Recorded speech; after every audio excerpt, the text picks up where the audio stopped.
Welcome back. Today we'll be going over how to get started on actually making a data pack and some tips and ideas that we'll go over. We're going to start off in the launcher screen because we want to go to settings. We want to make sure we toggle this open output log when Minecraft Edition starts. This will give us a debug screen so we can check to see any of our data pack stuff that isn't working and why it's not working. This will be very helpful if there's any issues. So I'll go ahead and cut back once we get it launched. Okay, now that we see it's launched, you'll see in the background we have a debug screen. So this will just be able to show us any of the issues that we might run into. So to get started, we'll create a single player world, create a new one. We'll call this one sample world, and we'll make sure our cheats are on, and I prefer to work on a super flat, maybe like a redstone ready one.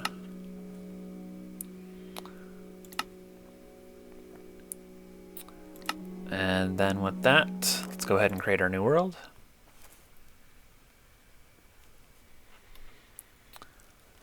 And now we want to get a data pack in. So I'm going to recommend going over to my GitHub. Here we can get a little sample starter. Just so we can get all the basic stuff out of the way, we'll go ahead and click this and we'll download the file. Once it's done, we want to go ahead and put this into our world. So I'm just going to copy this folder, open up the Minecraft folder, go to our saves, and we want to look for our sample worlds. Put in data packs, put it in here, and then I want to extract the files here.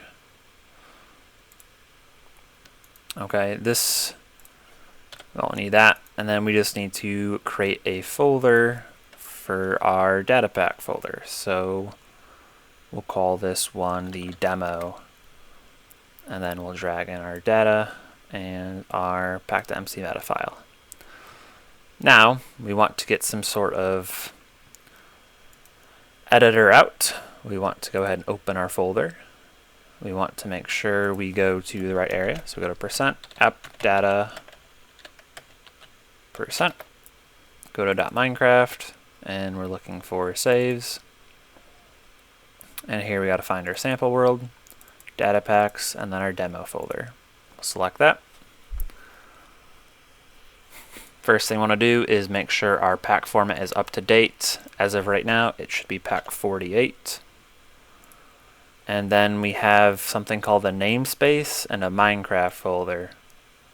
We need to change it. You can change your namespace to whatever you want. I'll probably keep mine to be demo. Whatever you name it though, you want to go into here and change this part to be whatever your namespace is, and same with here, just change it to whatever that is. Okay. You'll note we have two MC function files, our load and tick. The tick runs 20 times a second in game at all times, and then the load will just run once the world is loaded, or if we use the /reload command. Now that we have set it up, let's just say hi when we reload the server. The server should say hi.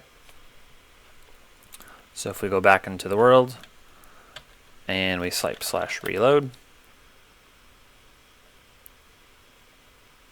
Okay. It's been a while since I had to start one from scratch. Apparently they're really tricky about the names, so go ahead and delete that. It needs to be Minecraft tags, plural, function, singular, and then just whatever your namespace is, just make sure it's that, then load for that one, and the namespace, and then tick. And so now, whenever we type /reload, the server will say hi, and we'll demonstrate so, /reload, and the server says hello. Okay, now that that's out of the way, we're going to go over some fun sample ideas. So we'll do tell raw at all, and then go ahead and put in our text. Okay, reloading our sample pack. So this will just send a message telling everyone that we're reloading our sample pack whenever we do /reload. And why don't we change the color? We'll change the color to be blue. This is just how you type in JSON. So it's a curly bracket followed by quotes. And then you have to say if it's text.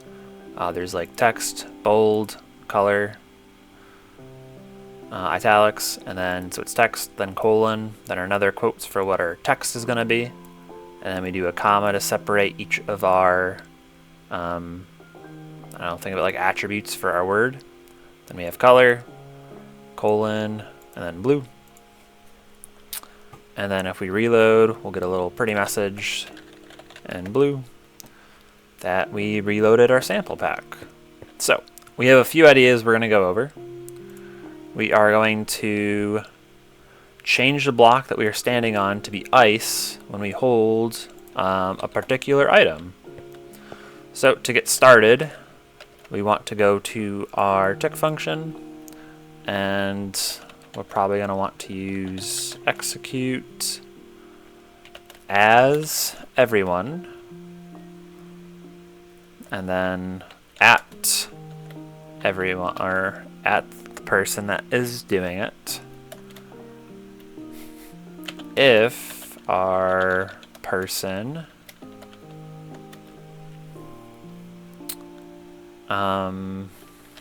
I don't know why it's not filling it in for me. We'll type it out here. So execute as everyone at that person if their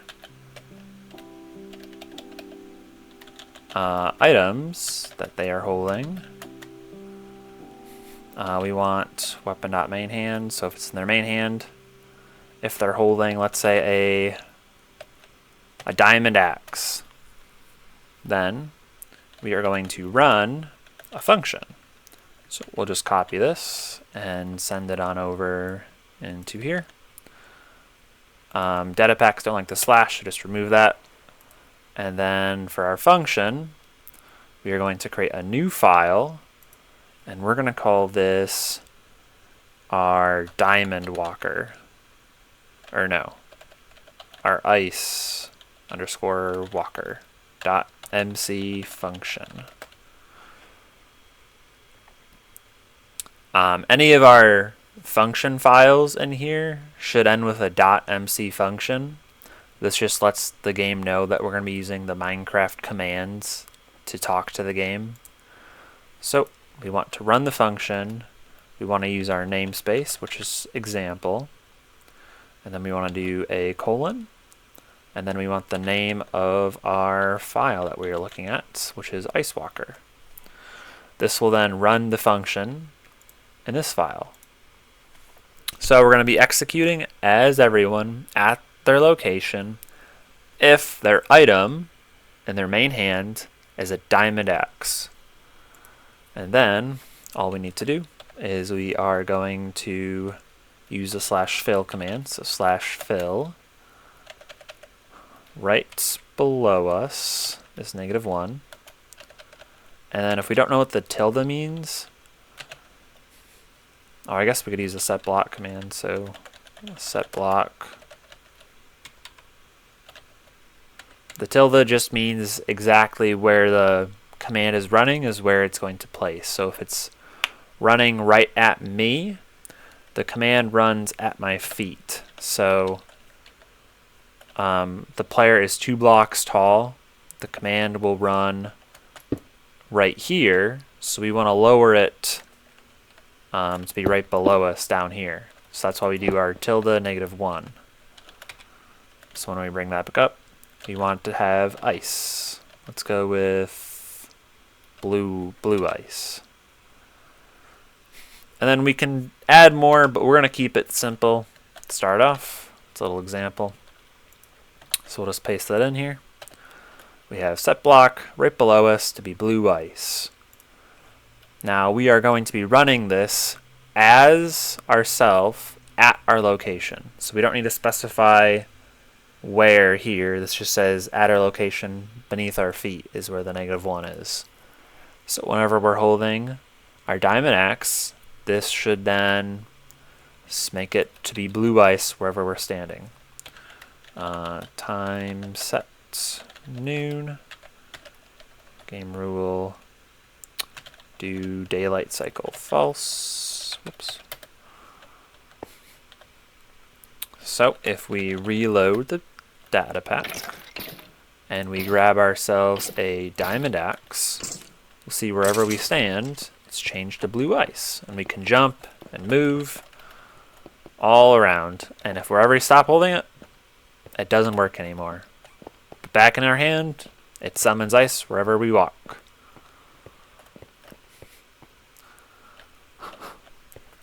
We can even change it if we don't want to change existing ground. If we only want to change air, for example, let's go back to it.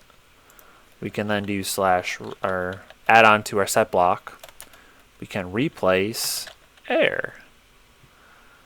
And then once we reload,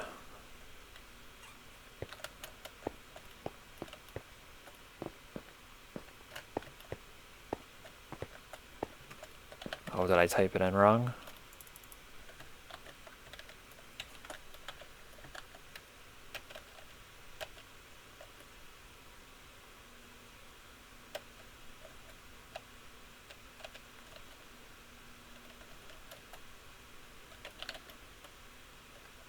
Huh.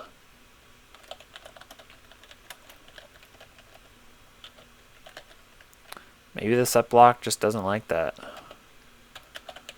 We can use the slash fill. -1, -1, time be blue ice, replace air. Alright, I guess the set block just doesn't want to do that. So let's go ahead and hit Control-A, Control-C to copy our command.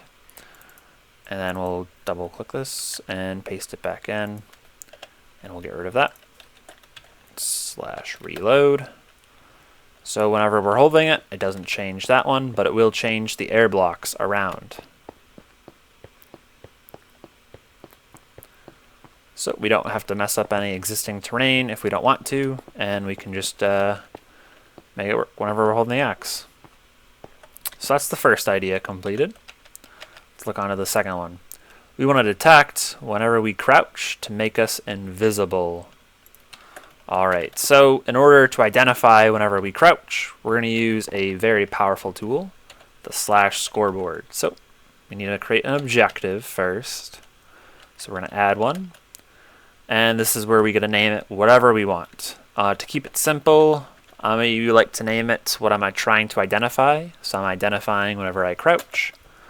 And now then the fun part is finding it. So we're looking at Minecraft.custom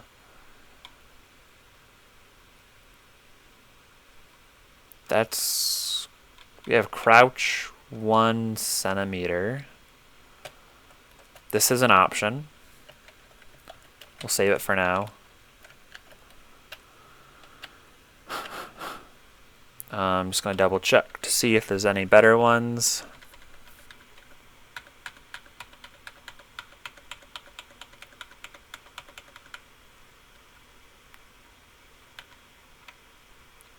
No.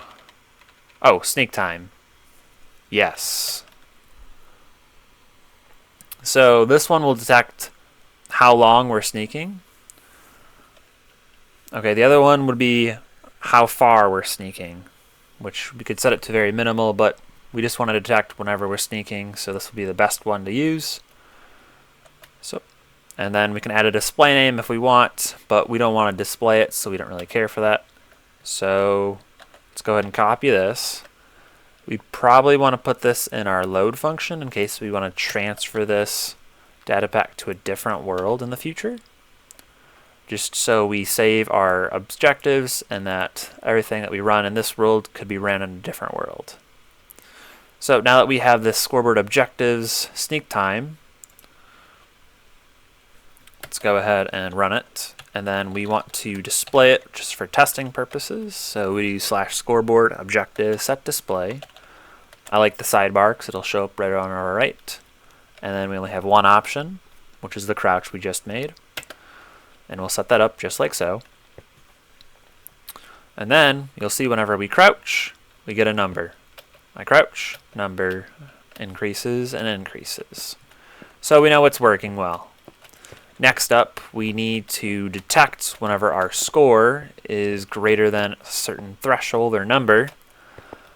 And that's how we'll run our function to make us invisible. So, going back to our data pack, let's go to our tick function. Next up, we have our invis crouching. Oh, I guess we could identify this as our ice walker. You can write a comment and a function file by using the hashtag in front of whatever you say.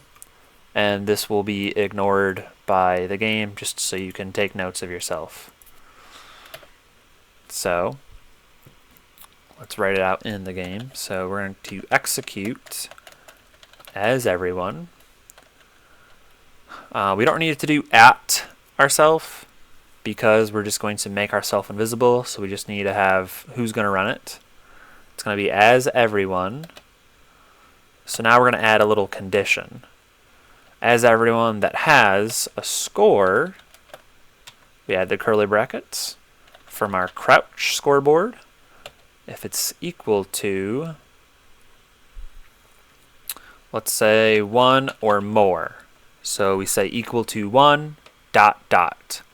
If the number is in front of the 2 dots, it means 1 greater, or whatever the number is, then greater. If our dot dot was in front of the 1, it's 1 or less. Or if we wanted to have like 1 dot dot 5, it's 1 to 5 range. So we have a few different options, but we're going to have 1 dot dot, so 1 or more.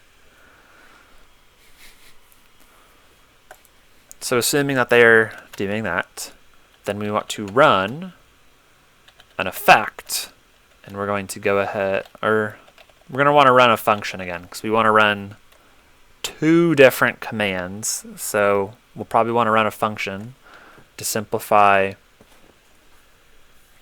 how much information we put in the tick.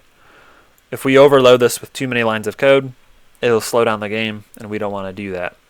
So that's why we reference another function file. Like the last one, we didn't need to, but it's good practice just to see what you want to do. In case you want to add more fun stuff with it, like if we wanted to add a little particle with ourselves, we can go in and add that later. So I like to do that a lot. So we want to reference a new function. We'll call this one our invis crouch.mc function. So going back here, we're going to run function, and we'll fill it out in there. So we go back to tick, throw this in there, get rid of our slash, run function. Let's go back to our namespace. So we have example, colon, and then the name of our function file is invis underscore crouch. So whenever we have our score is 1 or more, we're going to go ahead and run this. First thing we want to do is scoreboard players reset at s. Just double check that's the right syntax. Scoreboard players reset at s crouch. Alright, so this will then reset our crouch.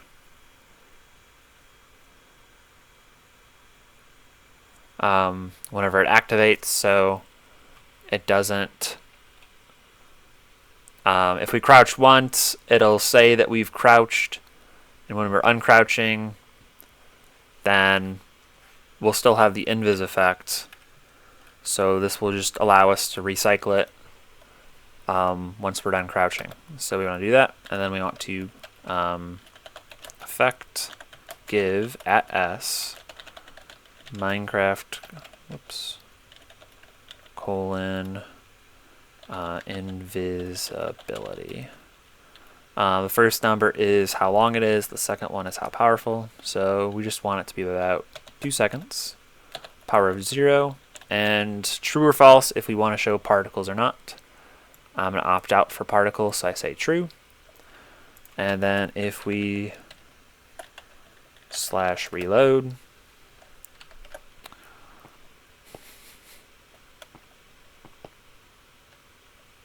okay, so we seem to have made our first error. Let's go ahead and double check that we typed in everything correctly. This is invis underscore crouch as at everyone.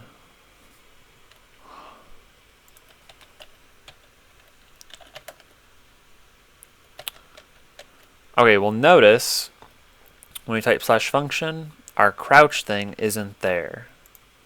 So when we go to our debug screen, we'll take a look. It doesn't like the invisibility line.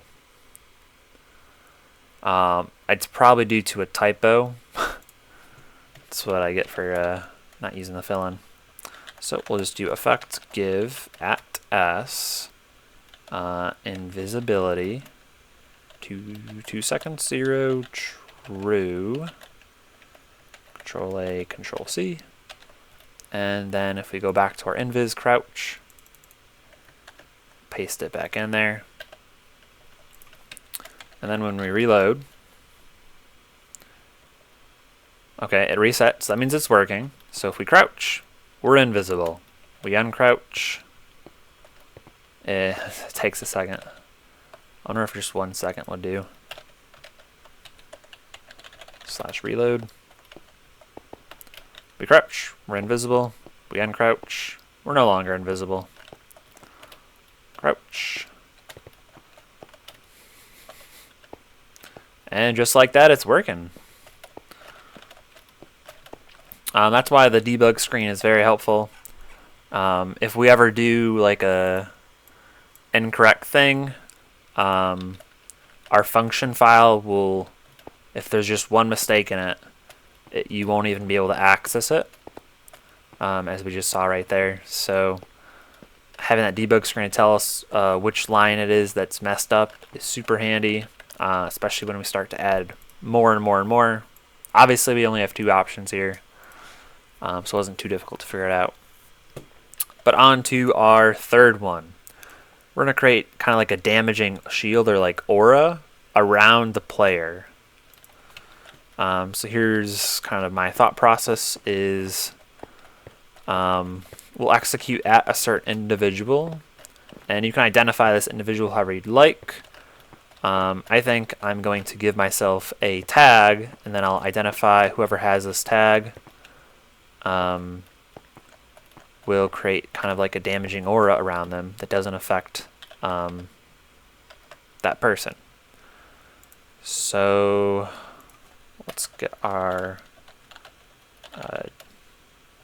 damaging aura around ourselves. So tag at s add, and this can just be anything we want. We'll just call this one shield. And so now we have a little identifier that makes us special from any other player that might be on the world. So we want to go ahead and execute as everyone that has a tag of shield. And then at that person, we're going to go ahead and run a function. So let's copy paste that,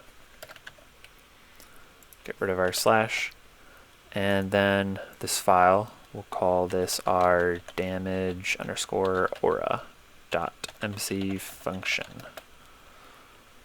So let's go ahead and reference that with our namespace, colon,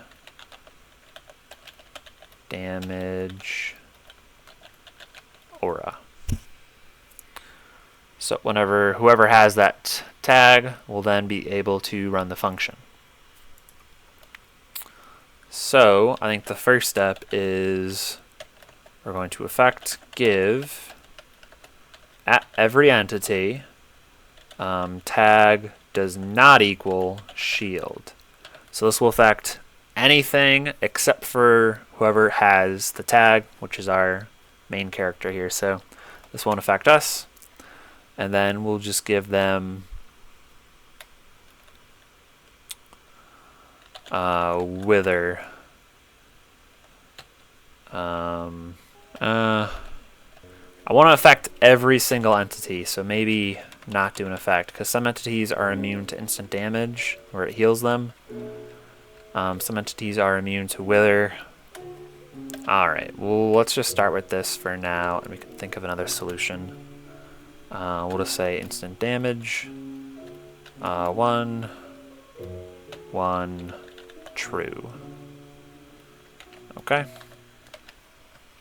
This will be our first one. So this will damage people around us. And then we want a little cool visualization. So let's use /particle. I really like the totem particle. This is where it's going to be.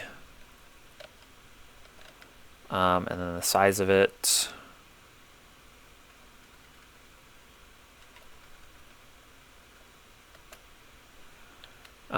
Speed. We don't want a speed.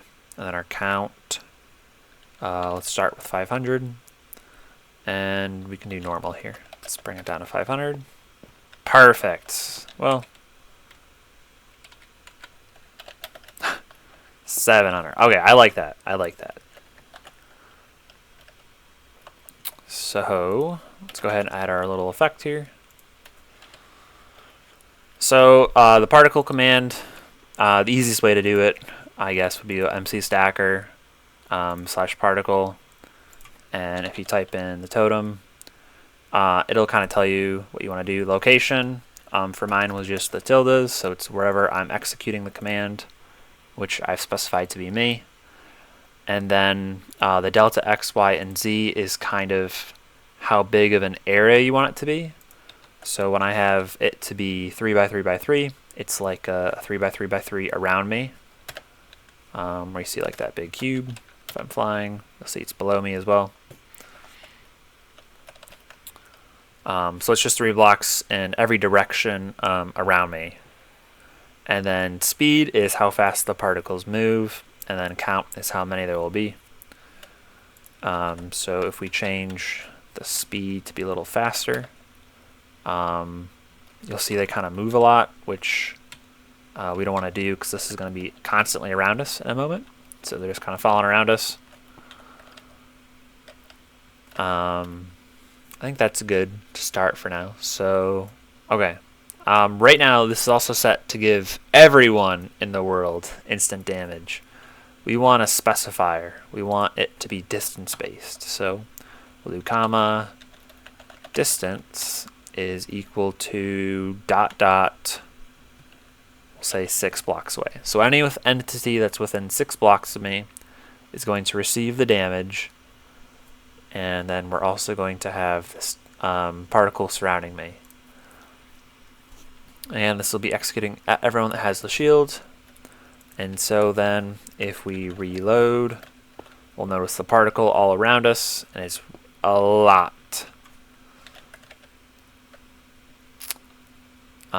So, because it's constantly spamming it, we'll change that to be 70 maybe. Yeah, that's a lot better. We kind of have this little effect around us. And if we don't like that, we can get rid of it. This kind of has like a... Anything that gets too close to us will in fact start dying. They've entered our area of death. And if I'm in survival mode, so it doesn't affect me, but affects anything around me. But you'll notice if we summon something like a zombie type, they get healed by this, and he'll be invincible. So if we really want to make this super effective, let's go ahead and pause this. We'll go into some more advanced operations. Let's go back to creative, and then let's get rid of the particle for now. I guess we could just remove the tag. Okay, so if we want to effect give at entity, there's type equals. There's built-in groups. So there's aquatic areas. These are all the different spider types.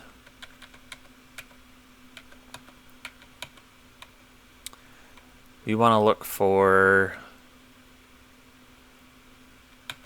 some sort of zombie grouping that are immune to our instant damage. I forgot what they're called. Sensitive to smite. I think all these guys should be the right grouping. Okay, so I'm going to hold shift and then the arrow to select a grouping that I want. So in this selector, we're just going to go ahead and paste it in. So this would then be type equals sensitive to smite. Does not equal sensitive to smite. And then if we just copy paste this and then change this to be is sensitive to smite, change damage to health. If we then /reload,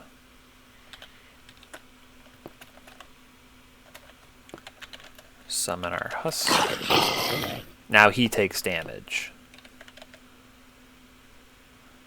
Let's get our particles back. And then reload to get our particles. So if we have villager or husk, so two different types that are, one's immune to instant damage, the other one isn't, so this will also hurt the villager or the zombie in our effective radius. So again, to just go over that, we're affecting everyone that doesn't have our tag, which is our shield, within our 6-block radius around us, and then we're just checking a built-in Minecraft group. In the future, we'll kind of go over how to make this. In some of my older tutorials I went into it with some of the advanced stuff, but we'll kind of go over how we make our own group and how simple it is once we learn it. But today we're just going over some simple function files. So this is everyone that does not, right? The exclamation means that they're not this grouping. To give them the damage, and then the ones that are sensitive to smite, which are all the undead. Health damages them, if you didn't know that. And then this is just our particle effect. And I think that's going to do it for today. Hopefully you guys learned something and can get started.